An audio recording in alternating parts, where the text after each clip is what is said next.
ఈనాటి కార్యక్రమంలో ఇంటి దీపం కథానిక వింటారు. సమర్పణ శ్రీమతి లంకా నాగశశికళ.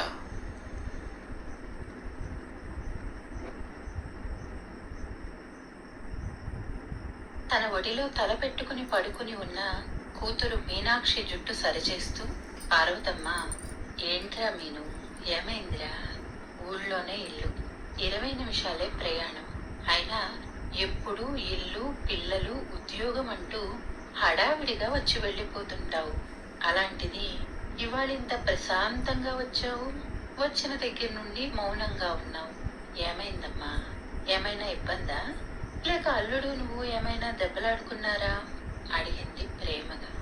ఇబ్బంది ఏం లేదమ్మా, ప్రశాంతంగా ఉండాలనిపించింది, అందుకే వచ్చాను అని చెప్పి కారుతున్న కన్నీటిని తల్లి కంట పడకుండా జాగ్రత్త పడింది మీనాక్షి. ఇంతలో పార్వతమ్మ భర్త శివదేవయ్య వాకింగ్ నుండి రావటంతో కాఫీ కలుపుతానని లేచింది పార్వతమ్మ. మీనాక్షి కూడా లేచి కూర్చుని తన బాధను పైకి కనపడకుండా నవ్వటానికి ప్రయత్నించింది.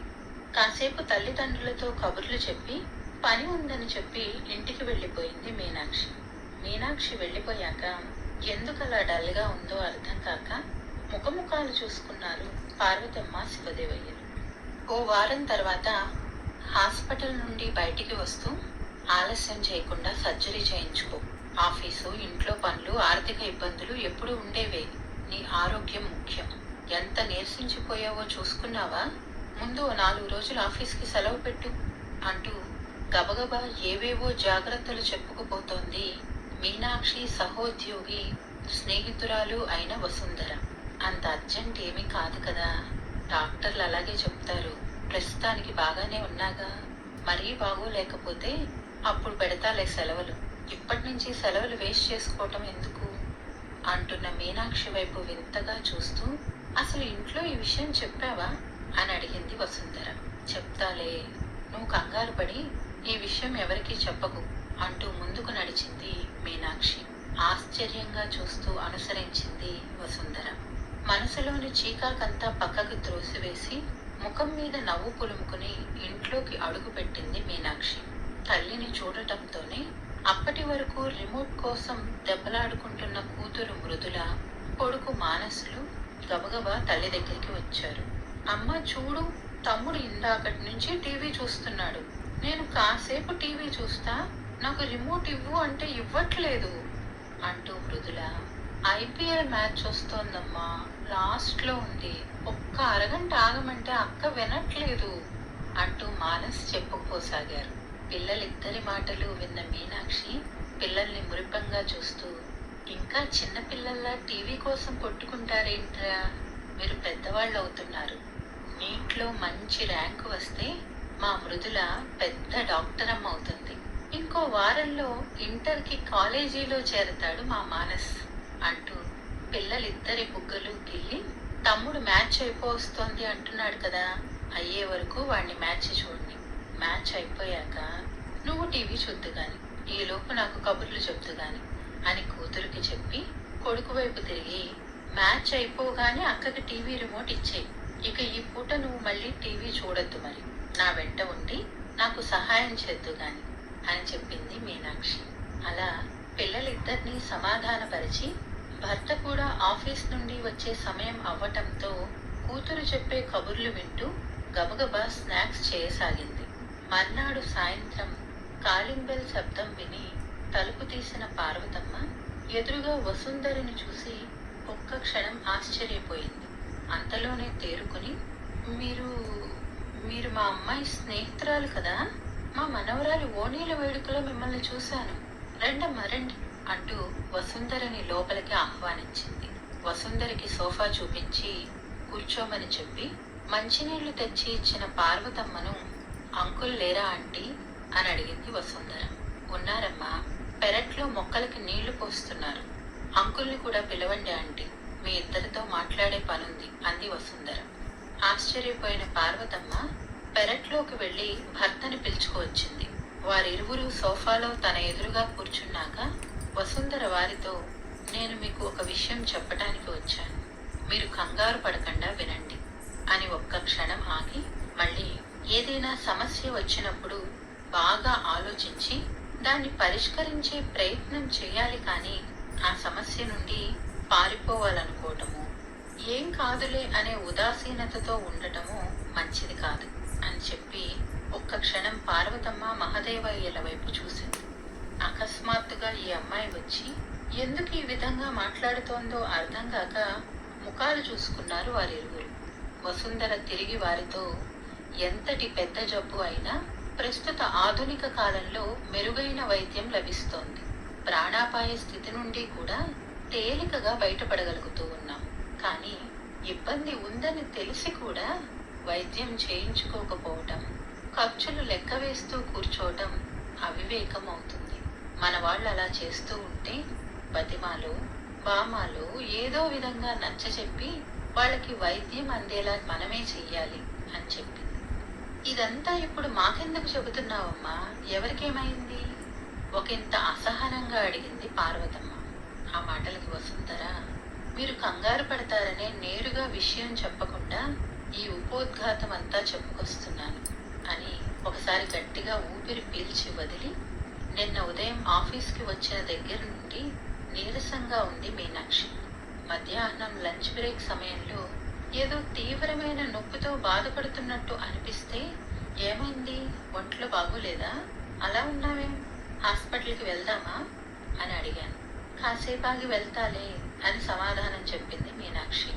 ఒక్కదానివే ఎలా వెళ్తావు అని కేకలేసి నేను కూడా పర్మిషన్ పెట్టి హాస్పిటల్కి బయలుదేర తీస్తుంటే, ఆరోగ్య నర్సింగ్ హోమ్కి వెళ్దాం గాంధీనగర్ అని చెప్పింది. నేను అక్కడికే తీసుకువెళ్ళి చూపించాను.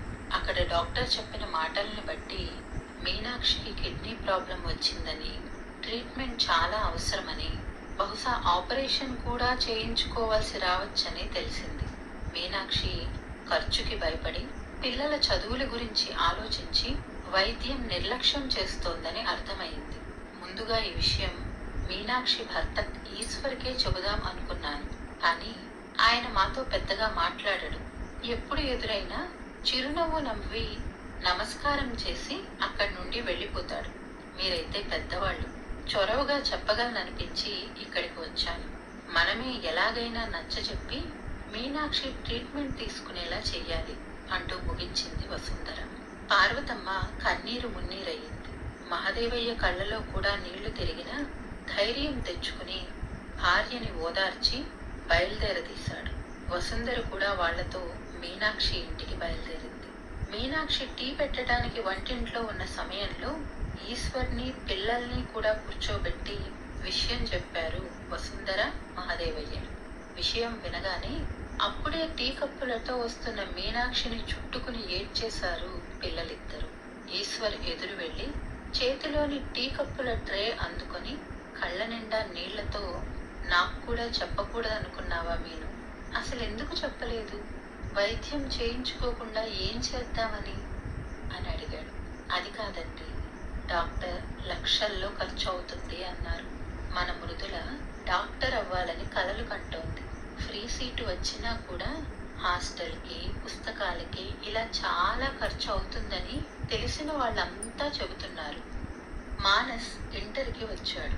మంచి కాలేజీలో చేరిస్తే వాడు కూడా బాగా చదివి మంచి ఇంజనీరింగ్ కాలేజీలో సీటు సంపాదించుకుంటాడు.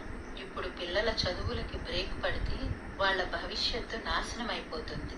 మన ఇద్దరివి ప్రైవేట్ ఉద్యోగాలు, ఇంటి అద్దె, కరెంటు బిల్లు, మెయింటెనెన్స్, పిల్లల చదువులు, వీటన్నిటితో ఇప్పటికే సతమతం అవుతున్నాం.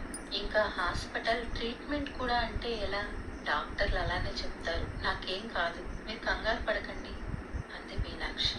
ఆ మాటలు విన్న ఈశ్వర్, నీకు ఆరోగ్యం బాగోకపోయినా వైద్యం చేయించలేని అసమర్థుడిని అని నా గురించి భావించి ఈ నిర్ణయం తీసుకున్నావా? ఏదో ఒకటి చేస్తా, పర్సనల్ లోన్ పెడతాను, అప్పు చేస్తాను, లేదా బంగారం అమ్మేస్తాను, అంతేకాని నీకు పిల్లలకి ఏమీ కానివ్వను, ఏ లోటు కూడా రానివ్వను. నువ్వు నా ఇంటి దీపం, నా ప్రాణం మీను. నీకేమైనా అయితే నేను పిల్లలు తట్టుకుని బ్రతకలేను అన్నాడు ఉద్వేగంగా.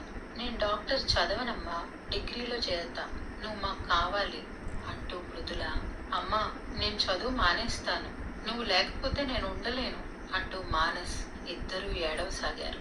ఎవ్వరూ ఏమీ మానవసరం లేదు. నాకు 2 ఎకరాల పొలం ఉంది. అవసరమైతే దాన్ని అమ్మి నా మనవరాల్ని మనవణ్ణి చదివిస్తాను. అవసరం అయినప్పుడు ఉపయోగపడని ఆస్తిపాస్తులెందుకు? నీ వైద్యానికి కూడా నాదే బాధ్యత అన్నాడు మహదేవయ్య గంభీరంగా.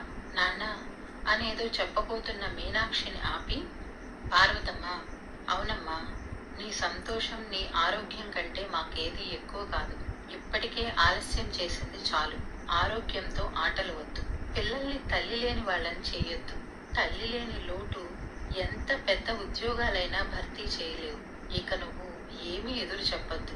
ఆస్పత్రికి వెళ్దాం పద, గట్టిగా చెప్పింది పార్వతమ్మ. నేను పెద్ద డాక్టర్నయ్యి తాతయ్య పొలం మళ్ళీ తాతయ్యకి కొనిచ్చేస్తా అంది మృదుల. నేను కూడా పెద్ద ఇంజనీర్ అయ్యి పెద్ద ఉద్యోగం సంపాదిస్తాను. తాతయ్యకి 2 ఎకరాలు కాదు 4 ఎకరాలు కొంటా చెప్పాడు మానస్. పొలం కాదురా, ఆరోగ్య సమస్యలతో ఇబ్బంది పడుతున్న పేద మధ్యతరగతి వారికి మీకు వీలైనంతలో సహాయం చేయండి, అదే చాలు నాకు అన్నాడు మహదేవయ్య మనవడు మనవరాళ్ల తలలపై చెయ్యి వేసి ప్రేమగా చూస్తూ. అలాగే అన్నట్లుగా గబగబా తలలు ఊపారు పిల్లలిద్దరూ. పదవీను సంపాదించడానికి అవకాశాలు చాలా వస్తాయి, కానీ ఆరోగ్యం చేజారితే మళ్ళీ అవకాశం రాకపోవచ్చు. ఎక్కువగా ఆలోచించి మమ్మల్ని ఇంకా బాధ పెట్టకు, పద హాస్పిటల్కి వెళ్దాం అంటూ మీనాక్షిని నడిపించాడు ఈశ్వర్. మీరింతవరకు తెలుగు సాహిత్య కార్యక్రమంలో ఇంటి దీపం కథానిక విన్నారు. సమర్పణ శ్రీమతి లంకా నాగశశికళ.